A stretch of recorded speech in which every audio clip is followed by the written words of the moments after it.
So now, since I just finished prepping my skin, I'm gonna move forward now with the concealer. For my concealer, I love to mix these two.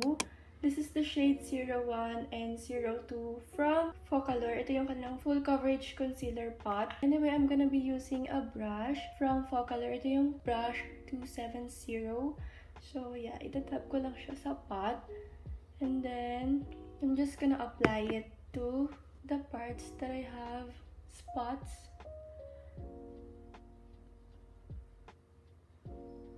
Yeah, just like that.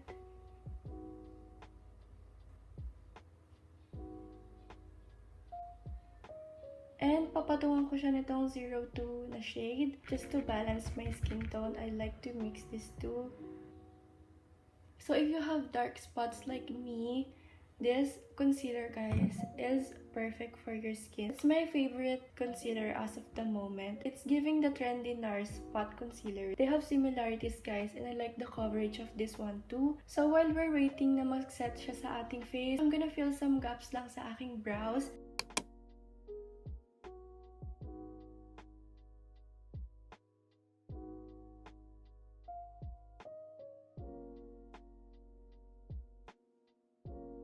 So, I'm done with my brows and super simple lang ang ginawa ko sa aking kilay kasi microbladed naman na siya. So, it doesn't need too much fixing.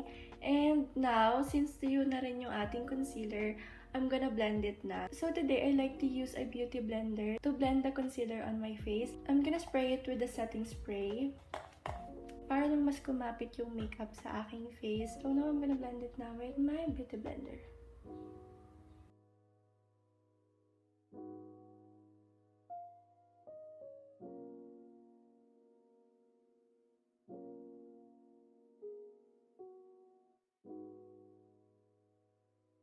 So, I'm gonna apply some skin tint and you can use any skin tint that you like. 1 drop lang yung ginagamit ko for my face, guys. And it's enough naman na. So, I'm just gonna use my fingers to apply it.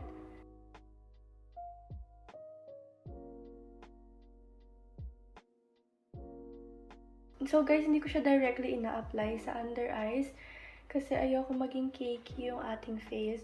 And guys, to blend it, I'm gonna use a brush. And hindi ko siya pinabrush. Dinadab ko lang siya sa face, guys.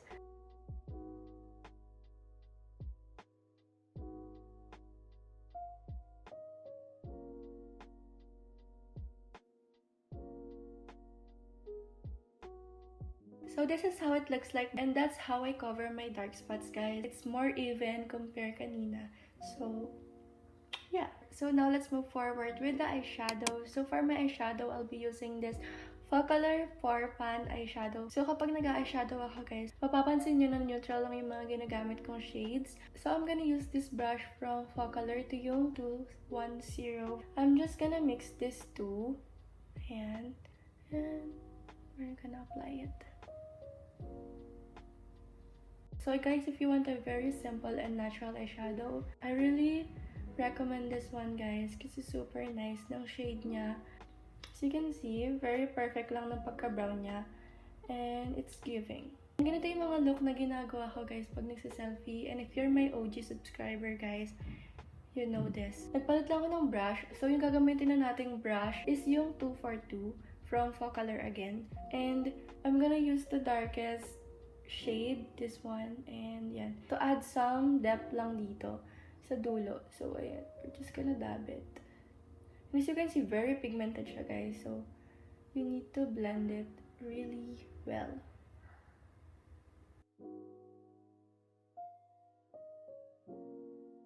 And I'm gonna use this to ulit. And I'm gonna apply it sa aking lower lash line.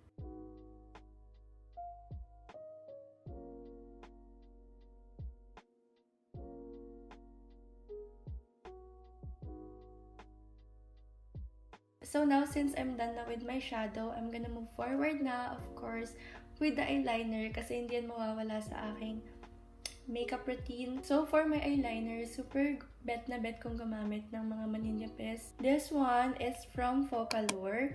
Meron siyang dalawang tip.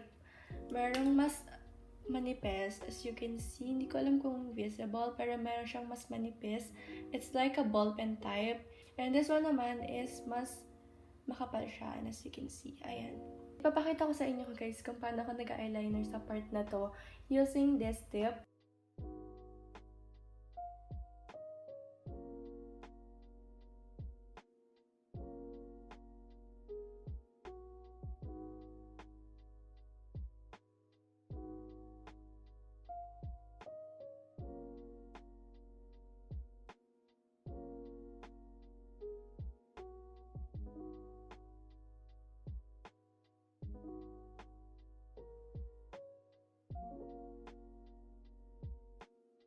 So ayun guys, nalagay ko na yung aking eyeliner. So to make it more precise, I'm gonna use this darker shade. I'm just gonna fill my eyeliner. So, yeah.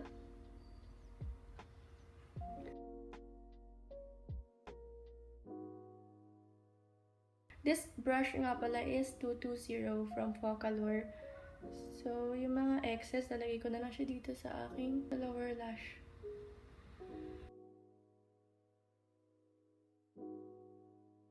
Make sure guys na blended siya para hindi harsh tingnan. And now it's time for mascara. So I'm gonna use this eyelash curler from Focallure guys. And I'm just gonna curl my lashes. And yan, ganyan lang ginagawa. Kina-curl ko lang siya for 2 minutes. Before ko i-curl tong isa, lalagyan ko muna to ng lash primer. And ito yung ginagamit kong lash primer. It's from Focallure again. Ito yung kanilang Stay Mascara. Meron siyang kasamang lash primer and mascara sa kabilang dulo.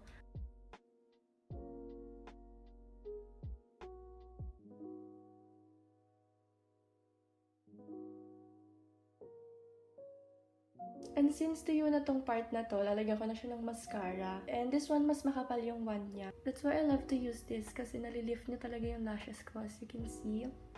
Diba? It's so nice. And hindi siya super dikit-dikit. Para ako naka-individual lashes.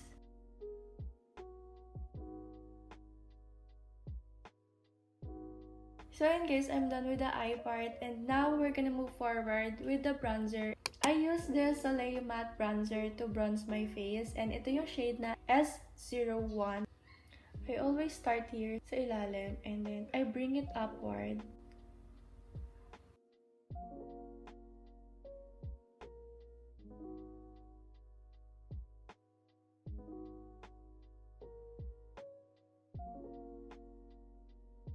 So now guys, ibabronze ko na yung aking jawline and overall face. So, yeah.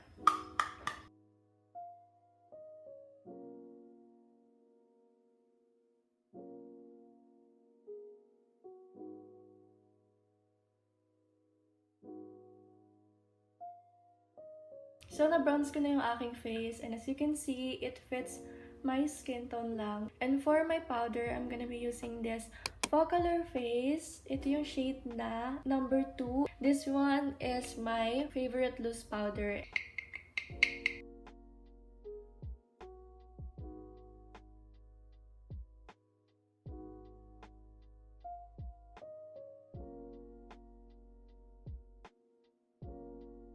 Kapag ginagamit ko to, para ako naka-filter palagi. So, yeah, that's why I super love this one. And yeah, super perfect niya lang for my face. And if you have oily skin like me, this one is perfect for you. Yan. So, ayan. I'm done putting some loose powder on my face. And as you can see, I look blurred out, guys. Mukha akong naka-filter. So, guys, we're almost done. Maglalagay na lang ako ng blush. And for my blush, I like to mix these two kasi mas mukha siyang flushed looking. So, parang kinikilig ka lang, ganun. So, kung gusto niyo ng ganung type of blush, ito yung shade na 202. And I'm gonna mix it with the 501. I'm gonna use this brush. And ito yung 160 brush from Focallure. And be careful sa paglalagay na to, guys, kasi super pigmented niya. So, guys, ina-apply ko siya sa highest point ng aking cheeks.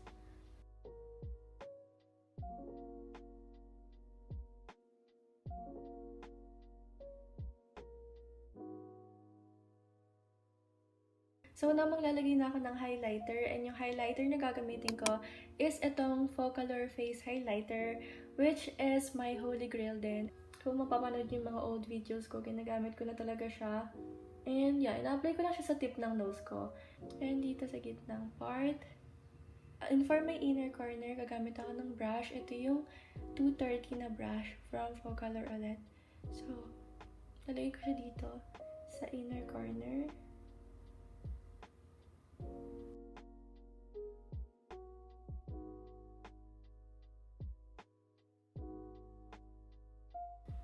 Diba? It's so nice.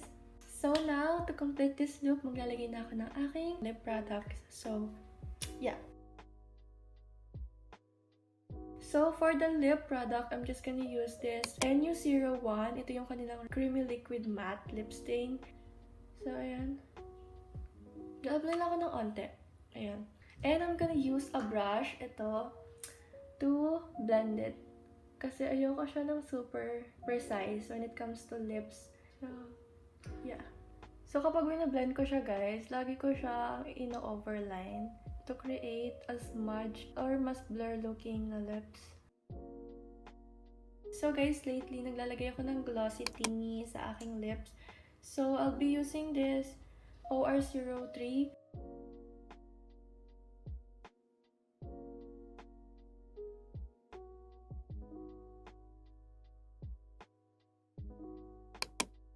So guys, this is the end of this makeup look, and yeah, that's how I do my makeup routine. And if you like this video, don't forget to give it a thumbs up, and don't forget to subscribe and turn on the notif bell for more updates, guys. So yeah, that's it guys for today's video. So see you on my next one. Bye!